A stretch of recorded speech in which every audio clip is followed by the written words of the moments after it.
La energía eléctrica es, desde hace mucho tiempo, una parte indispensable de nuestras vidas, pues es la responsable de dar poder a los aparatos que nos dan luz, música, entretenimiento y nos permiten hacer nuestras labores diarias en general. Como era de esperarse, las propiedades eléctricas han sido aplicadas a sistemas muy ingeniosos que nos permiten facilitar tareas más complejas, y este es el enfoque principal de la situación problema en este bloque. Cuando se compran o venden fluidos, las mediciones tienen que ser exactas, porque de lo contrario, podrían cometerse fraudes o transacciones ilegales.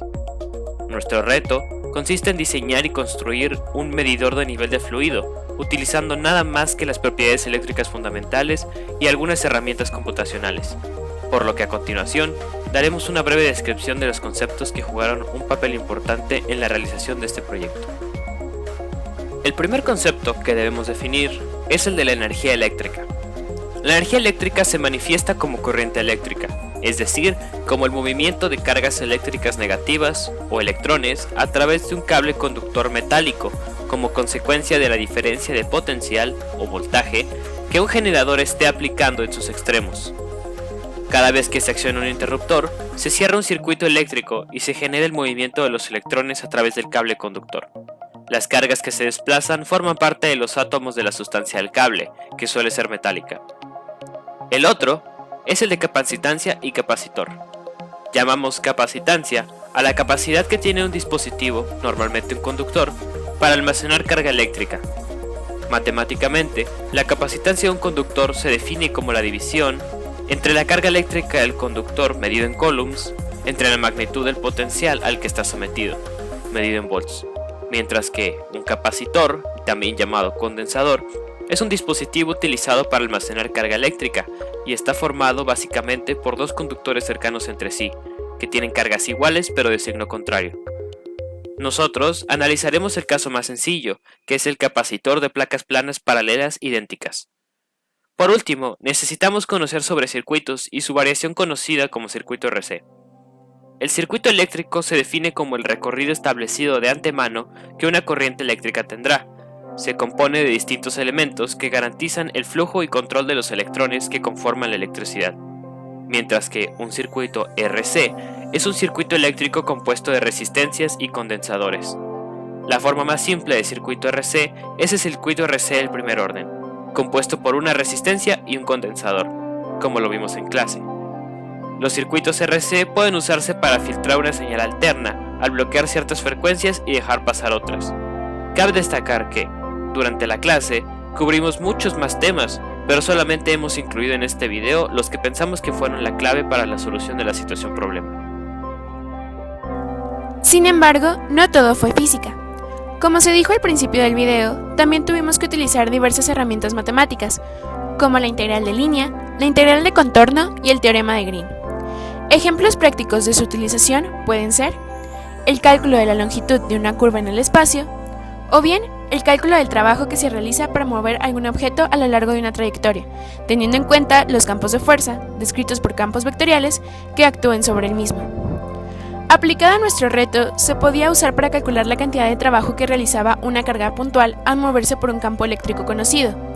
Además, también aprendimos los conceptos de campo conservativo y no conservativo, los cuales fueron vitales para saber cuál era la herramienta matemática más conveniente a utilizar. Computacionalmente, nuestra idea era usar solamente el lenguaje de programación MATLAB para hacer las simulaciones correspondientes y graficar nuestros datos, pero debido a la situación por la cual atraviesa nuestro país en este momento, la cual es causante de que no fuera posible construir nuestro prototipo físicamente, tuvimos que recurrir al repositorio de las Interactive Fed Simulations de la Universidad de Colorado para conocer el comportamiento de ciertas magnitudes cuando algunos factores cambian. Por ejemplo, no es lo mismo analizar un capacitor con aire o vacío entre sus placas a considerar uno con un material eléctrico dentro, por lo que estas simulaciones fueron de una gran ayuda para comprender de una forma más real o menos matemática los conceptos vistos en los otros módulos. Para representar de forma más cómoda los datos, probamos con varios lenguajes de programación como Python y R. Sin embargo, terminamos utilizando MATLAB una vez más, complementando con los conocimientos que el profesor Uriel nos dio sobre graficación en su módulo. Esos fueron los aspectos teóricos más importantes de la realización del reto. A continuación, se presenta el desarrollo y análisis experimental del mismo. Para la creación de nuestro medidor de volúmenes, ideamos la lista de materiales físicos que necesitábamos, entre los cuales se encuentran 2 placas de metal, de acero inoxidable, tubo PVC o de plástico, esponja y un Arduino o un SP8266.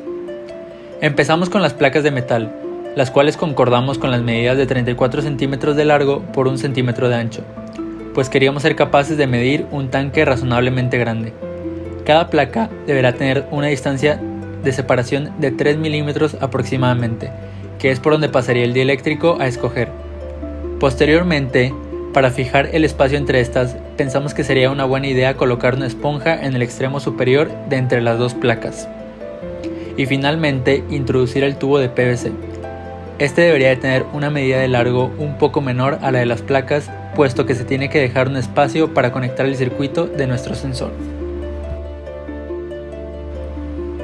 Ahora bien, para entender cómo funciona, empezamos con descubrir lo teórico de la capacitancia del sensor, tanto en inmersión total de un fluido que actúe como dieléctrico, como en condiciones secas. La capacitancia se puede calcular dividiendo el área de una de las placas de metal sobre la distancia de estas mismas. Esta relación se multiplica por la permeabilidad o constante dieléctrica en vacío. Aunque entre las placas hay aire, no necesitamos multiplicar también por el constante dieléctrico del aire porque está cerca a 1. Ahora bien, en el cálculo de la capacitancia, cuando el sensor está completamente sumergido en el fluido dieléctrico, es relativamente sencillo.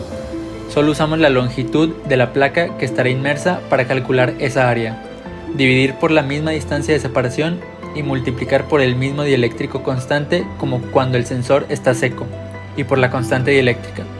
Una diferencia bastante marcada a diferencia del aire que no toma en cuenta ninguna constante dieléctrica.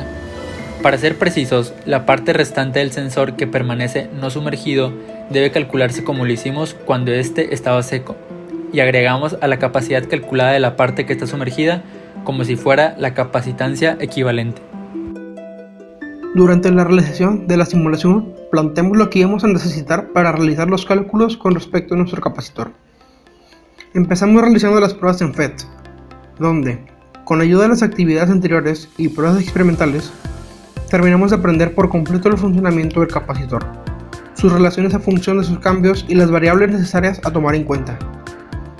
Las variables importantes que debemos obtener en sus relaciones para realizar esta investigación son la separación entre las placas, el área de las placas, el potencial eléctrico o voltaje, la constante eléctrica del líquido, las cargas eléctricas y la capacitancia.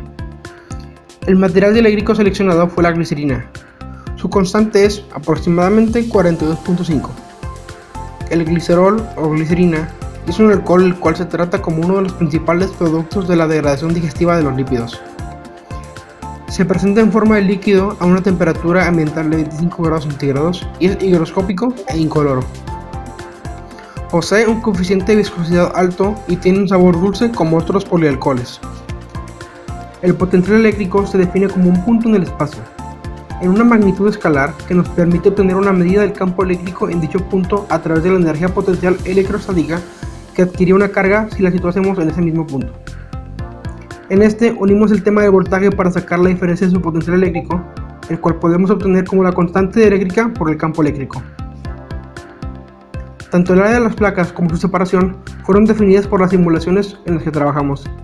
Mencionamos bien que para nuestro capacitor físico realizamos un bosquejo en el cual representamos las medidas que íbamos a utilizar para construirlo. Aún así, el modelo FET nos permitió tener una definida, la cual podemos tener para nuestro modelo en MATLAB y modificarla si así lo queremos.